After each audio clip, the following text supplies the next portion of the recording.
آپ ویسے منہ ہاتھ دھو لیں تو آپ کی طبیعت کے اوپر اثرات اور طرح کے ہوں گے.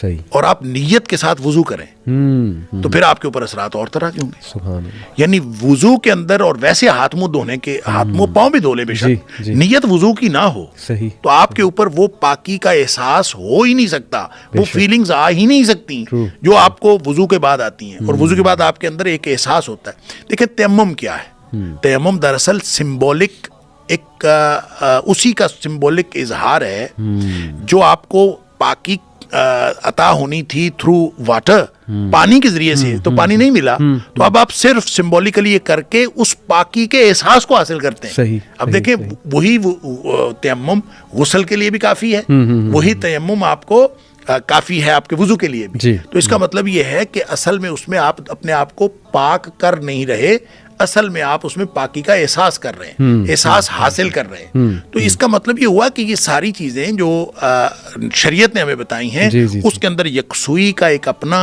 معیار ہے, اور اس میں پھر اگر کوئی شخص محسوس کرتا ہے تو وہ اپنے ایمان کی بنیاد پر محسوس کرتا ہے کہ یہ ہوا ہے. جیسے دیکھیں نبی پاک صلی اللہ علیہ وسلم نے ایک دفعہ کوئی واقعہ سنایا اور آپ نے کہا کہ بنی اسرائیل کا کوئی آدمی تھا اور اس نے اپنے بیل کے اوپر سواری کر لی یا بوجھ لاد دیا. تو بیل بولنے لگا اور بیل اپنے مالک سے کہتا ہے کہ میں اس کام کے لیے تو نہیں ہوں, میں تو اس لیے ہوں کہ میرے ساتھ کھیتوں میں ہل چلایا جائے, میں وزن لادنے کے لیے تو نہیں ہوں. تو ابھی نبی پاک صلی اللہ علیہ وسلم نے اتنی بات فرمائی تھی تو محفل میں ایک آدمی بولا, مجلس میں بیٹھا ہوا تھا, اس نے کہا اللہ کے رسول صلی اللہ علیہ وسلم کبھی بیل نے بھی باتیں کی, کبھی بیل بھی بولتا ہے بھلا؟ اب اس کا جواب نبی کریم صلی اللہ علیہ وسلم نے پتہ کیا دیا؟ اب ہمارا انا اومن بہی و ابو بکر و عمر, اس پر میں بھی ایمان رکھتا ہوں, ابو بکر بھی ایمان رکھتا ہے, عمر بھی ایمان رکھتا ہے. یعنی آپ ابو بکر سے پوچھ لو یا عمر سے پوچھ لو. تو ابو بکر اور عمر کوئی عینی گواہ تھوڑے تھے؟ نہیں. اصل میں یہ معاملہ یقین کا اور ایمان کا ہے کہ اب اس میں کوئی لاجک نہیں ہے. یہ اس کا نبی کریم صلی اللہ علیہ وسلم فرما دیا کہ ایسا ہے تو آپ کو یقین ہے کہ ایسا ہوا ہے. تاریخ میں ایک بھی واقعہ رپورٹ نہ ہوا ہو کہ کبھی کسی بیل نے باتیں کی تھیں.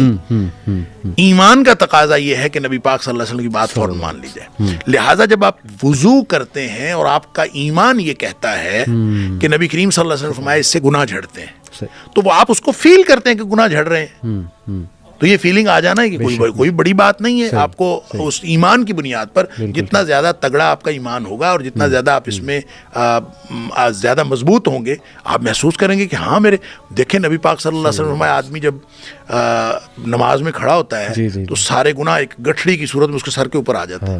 بالکل صحیح. اور جب وہ رکوع جاتا ہے تو گر جاتے ہیں, سجدہ جاتا ہے تو بالکل ہی سارے گر جاتے ہیں.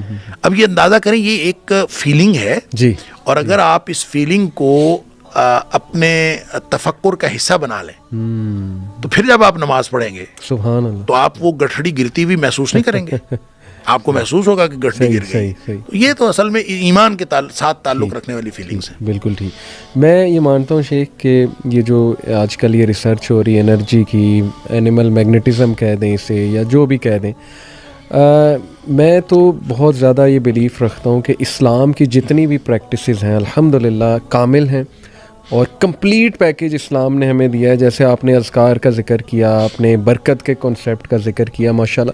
تو اگر ہم ان چیزوں کو بھی اس نظر سے اسلام کو دیکھیں, ان چیزوں کو سامنے رکھتے ہوئے, تو پھر بھی ماشاءاللہ اسلام از کیٹرنگ ایوری تھنگ. جیسے آپ نے شروع میں کہا تھا ہو نہیں سکتا کہ نبی صلی اللہ علیہ وسلم ہمیں کوئی ایسی بات نہ بتا کے گئے ہوں جو ہمارے ہر اسپیکٹ سے ریلیٹڈ ہے یا ہمارے لیے فائدے مند ہے الحمدللہ.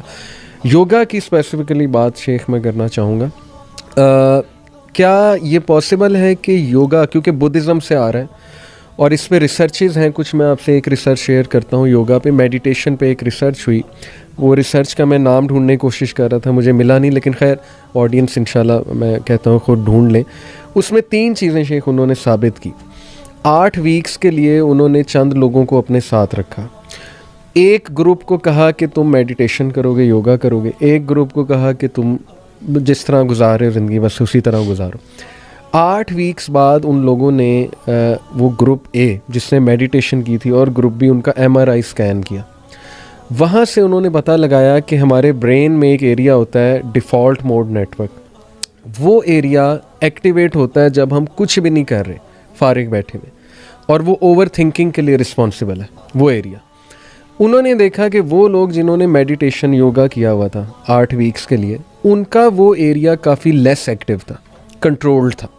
یعنی انڈائریکٹلی وہ یہ کہنا چاہ رہے ہیں کہ ان کی اوور تھنکنگ ختم ہو گئی یا ایکٹیویٹ نہیں تھی, تو وہ سکون میں تھے. دوسرے جو تھے ان کا وہ ایریا وہ کلر سے نظر آتا ہے, بلو یا ریڈ ایکٹیویٹی کا ایریا, تو وہ دیکھا کہ وہ بہت زیادہ ایکٹیو ہے. تو پہلی چیز انہوں نے اس ریسرچ سے یہ ثابت کی جی کہ یوگا جو ہے وہ آپ کی اوور تھنکنگ اور نیگیٹیوٹی ختم کرتا ہے. دوسرا انہوں نے پازیٹیو ایموشنس پہ ایک ریسرچ کی کہ وہ گروپ جنہوں نے یوگا کیا تھا وہ زیادہ خوش تھے, ہیپی تھے, شکر گزار تھے, گریٹفل تھے, ان کے الفاظ بڑے پازیٹیو تھے. سیم سوالات دوسرے گروپ سے پوچھے, وہ نہیں, ان کی زبان پہ شکایت تھی اور نیگیٹیو ایموشنس تھے. تیسری چیز جو شیخ انہوں نے دریافت کی کہ وہ لوگ جنہوں نے یوگا کیا ہے, میڈیٹیشن کی, ان کا گرے میٹر زیادہ ہے برین میں. گرے میٹر جو ہے وہ ہمارے آپ کہہ لیں فلوئڈ ہے برین میں.